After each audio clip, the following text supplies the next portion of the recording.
Hello dear students, welcome to my YouTube channel for you medicos. I have discussed various topics with you. Today, in this video, I am going to discuss with you about the concept of respiratory volumes and capacities. And I will give you some shortcuts to remember these respiratory volumes and capacities. So let us start today's video. First important term is tidal volume. What is tidal volume? During normal inspiration or normal expiration, the volume of air that's inspired or expired, that's called a tidal volume. So tidal volume is normal, during normal respiration, the volume of air that is inspired or expired. It's called a tidal volume and it's equal to 500 ml. And we know that a healthy individual breathes normally 12 to 16 times per minute. A healthy individual breathes normally 12 to 16 times per minute. So if a healthy individual breathes normally 12 to 16 times per minute, that means if we will calculate the tidal volume or the volume of air that's inspired or expired per minute, that will be equal to, if we multiply 15 into 12 and then 15 into 16, that will be equal to all 6000 to 8000 ml. So that means the volume of air inspired or expired during normal respiration is 500 ml. It's for one respiration. For 1 minute, a healthy individual breathes about 12 to 16 times. That means for 1 minute, if we'll calculate, a healthy man can inspire or expire approximately 6000 to 8000 ml of air per minute. Okay, this is tidal volume. Then what is inspiratory reserve volume? Inspiratory reserve volume means the additional volume of air a person can inspire by a forcible inspiration. Since normally when we inspire, that's called tidal volume. But if we inspire forcibly, so additional volume of air that a person can inspire by a forcible inspiration, that's called as inspiratory reserve volume. Inspiratory reserve volume, that's equal to 2500 to 3000 ml. 2500 to 3000 ml of air a person can forcibly inspire. Another term is expiratory reserve volume. What is expiratory reserve volume? Now, a person can expire forcibly. So the volume of air a person can expire forcibly, that's equal to expiratory reserve volume. Additional volume of air a person can expire by a forcible expiration is called the expiratory reserve volume, and that's equal to 1000 to 1100 ml. 1000 to 1100 ml. Now students, even after the forcible expiration, there remains some air in the lungs. So that volume of air that remains in the lungs even after the forcible expiration, that's called as residual volume, RV. Even after a forcible expiration, some of the air remains in the lungs. That air is called as residual volume, and that's equal to 1100 to 1200 ml. 1100 to 1200 ml. This was about respiratory volume. So we have four types of respiratory volumes: tidal volume, inspiratory reserve volume, expiratory reserve volume, and residual volume. Now students, by adding these respiratory volumes, we can get various respiratory capacities, and these respiratory capacities are of clinical importance. So starting with inspiratory capacity. So what is inspiratory capacity? Inspiratory capacity means the total volume of air a person can inspire after a normal expiration. So when we normally expire, the total volume of air we can inspire, that's called inspiratory capacity. How much capacity we have to inspire after normal expiration. So if we conceptually understand this term, when we expire, then we can inspire air, that's equal to tidal volume, and then we can inspire something forcibly, that's called inspiratory reserve volume. So conceptually it's done. That inspiratory capacity means a total volume of air a person can inspire after normal expiration. So that should be equal to tidal volume plus inspiratory reserve volume. So that's equal to tidal volume plus inspiratory reserve volume. Similarly, if we talk about expiratory capacity, what's expiratory capacity? Expiratory capacity means the total volume of air a person can expire after normal inspiration. So when we inspire normally, how much we can expire? We can expire tidal volume normally. Then something we can forcibly expire, that's called expiratory reserve volume. So conceptually, if you understand the concept, then expiratory capacity should be equal to tidal volume plus expiratory reserve volume. Then there's another term which is very much important and has clinical importance, that is FRC. FRC means functional residual capacity. What is FRC? It is the volume of air that will remain in the lungs after the normal expiration. When we normally expire, how much air remains in the lungs? When we normally expire, there remains something that we can forcibly expire. That is expiratory reserve volume. And something after the expiry, there again remains something that remains in the lungs after the forcible expiration. That is residual volume. So functional residual capacity means the volume of air that remains in the lungs after the normal expiration. That should be equal to expiratory reserve volume plus residual volume. Then another term is vital capacity. What is vital capacity? It is the maximum volume of air a person can breathe after forced expiration. After forced expiration, how much air a person can breathe? That's called a vital capacity. Or I can say a maximum volume of air a person can breathe out after forced inspiration. After forced inspiration, how much we can expire? After forced expiration, how much we can inspire? Say for example, if I talk about the forced expiration. When we expire forcibly, how much we can then inspire? That is, we have expired tidal volume first. Yes, that is tidal volume. Then we have expired something forcibly. That is expiratory reserve volume. Then after the normal, we can something inspire. That is inspiratory reserve volume. So vital capacity is the volume of air that a person can breathe in after forced expiration. By concept, that should be equal to expiratory reserve volume plus inspiratory reserve volume plus tidal volume.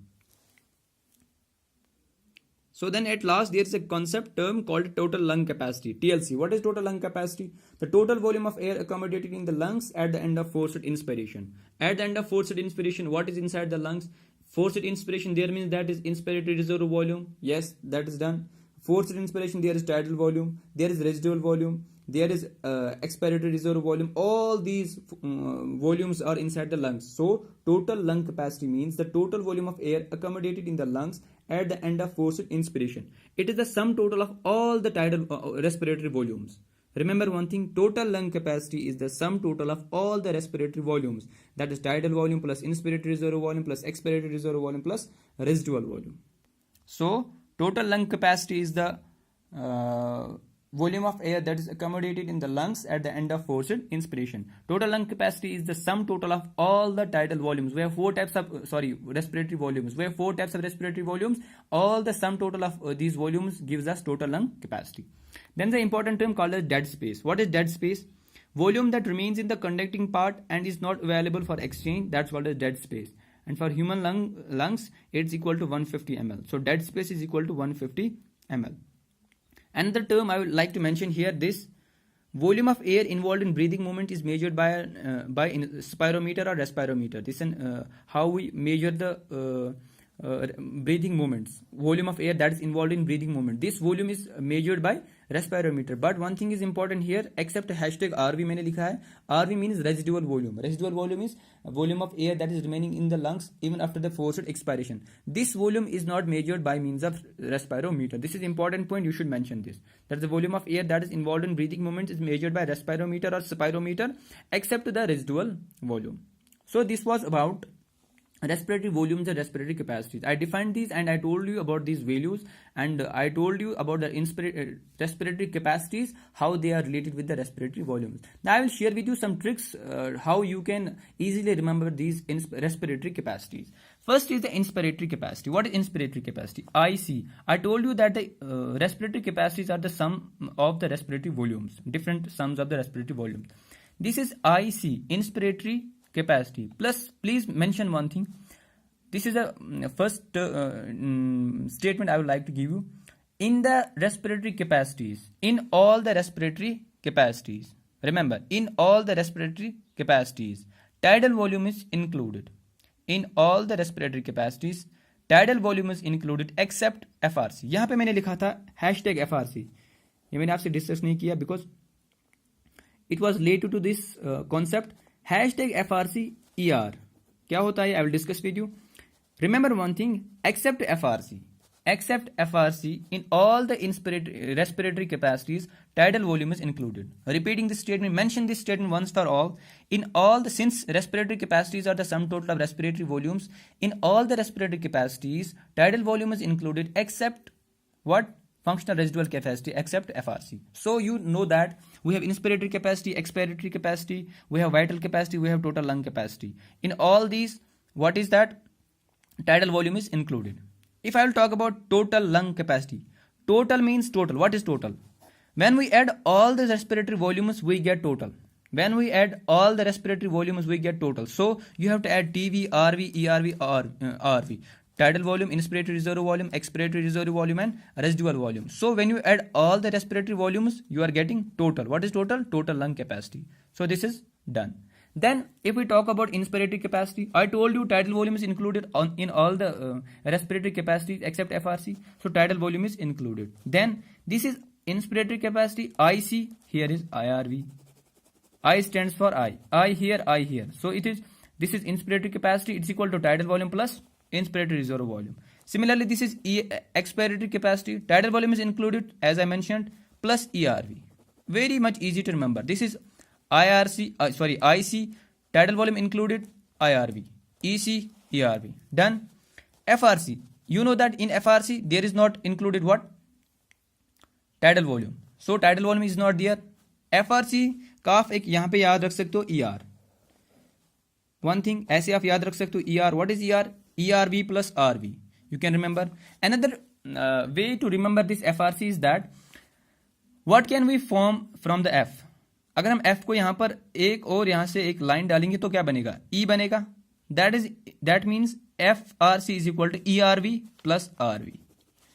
F से क्या बन सकता है? E बन सकता है. So FRC, how we can remember this thing? One thing is done, that tidal volume is not included in the FRC. Second thing is that from the F we can form E. So it is ERV. Okay, because we have to add the respiratory volumes, and E is only included in expiratory reservoir volume. So it's obviously then FRC should be equal to ERV, and then RV is included, you should add RV. Then vital capacity. What is vital capacity? You will mention it that vital capacity is ERV, IRV plus TV.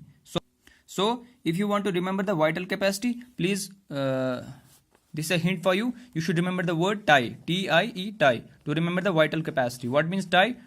T is TV, and I is IRV, E is ERV. So you should mention this thing: vital capacity, TIE, TV, IRV, ERV. So this is how we can remember these different respiratory capacities. I shared with you some easy tricks. These are very much helpful for you to remember all these respiratory capacities, and the respiratory volumes I have already discussed with you, and their values as well.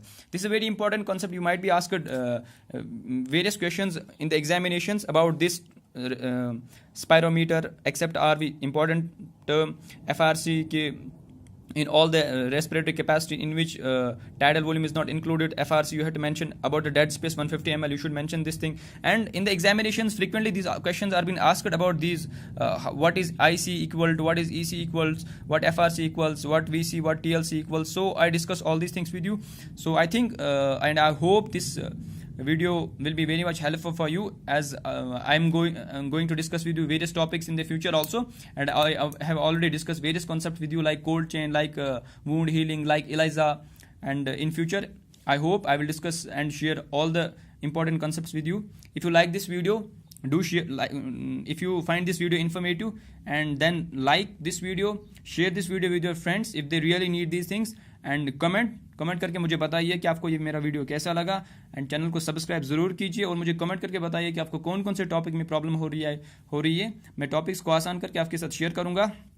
तब तक हंसते रहिए, जिंदगी बहुत छोटी है, इसको कितना स्ट्रेस दोगे. अच्छे से हंसते रहिए, पढ़ते रहिए. Stay blessed, have a nice time. Thank you.